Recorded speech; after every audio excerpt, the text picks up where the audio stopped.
Bonjour et bienvenue dans cette nouvelle vidéo. Alors, qui n'a jamais eu un impact sur les couteaux de l'arbre de sa dégauchisseuse pour avoir fait plaisir à un voisin, pour tout simplement avoir voulu récupérer une pièce de bois en se disant bon, j'ai retiré tous les clous, j'ai passé un aimant, super, j'y vais, ou tout simplement parce qu'il y avait un caillou qui était encore encastré dans le bois de boue de notre pièce de bois ou sur la face de la pièce de bois que l'on veut dégauchir.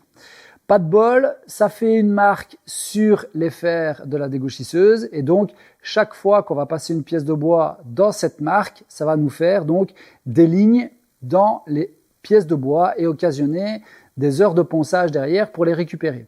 Alors aujourd'hui, c'est exactement ce qui m'est arrivé, j'ai voulu faire plaisir, j'ai passé une pièce de bois, il y avait des clous dedans et donc j'ai un impact assez large d'ailleurs sur les 4 couteaux de ma dégauchisseuse.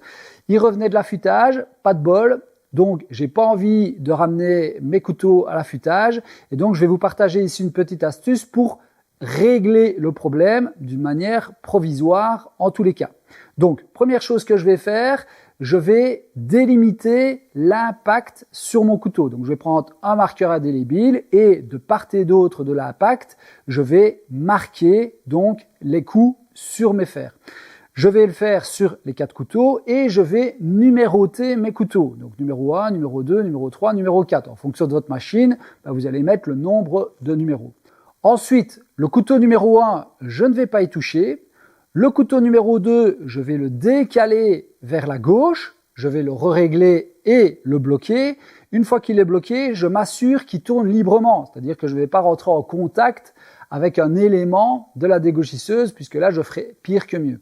Le couteau numéro 3, soit je n'y touche pas, soit je le décale vers la droite. Si c'est un petit impact, je vais vraiment pouvoir décaler tous les couteaux les uns des autres. Moi ici, c'est un impact très large, donc malheureusement, je ne vais pas pouvoir avoir la totalité de l'impact. Donc moi, le numéro 3, je n'y touche pas, puisqu'il va être repris par le couteau numéro 4.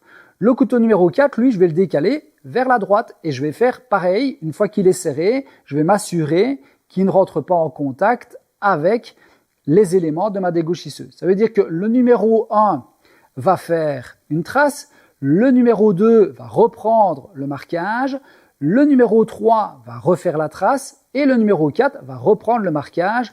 Et donc, au final, lorsque je vais passer ma pièce de bois, eh bien, je n'aurai plus la marque des impacts. Pourquoi? Parce que chaque couteau va reprendre à chaque fois le marquage du couteau précédent et donc je n'aurai plus de marquage sur ma pièce de bois. Alors ça fonctionne d'une manière provisoire. Si vous avez par exemple toute une série de pièces de bois à passer et pas de bol, première planche que vous passez, c'était nous, il y avait un clou, eh bien ça peut sauver votre journée et vous sauver ou en tout cas vous éviter des heures de ponçage dans la foulée pour récupérer ce genre de marquage.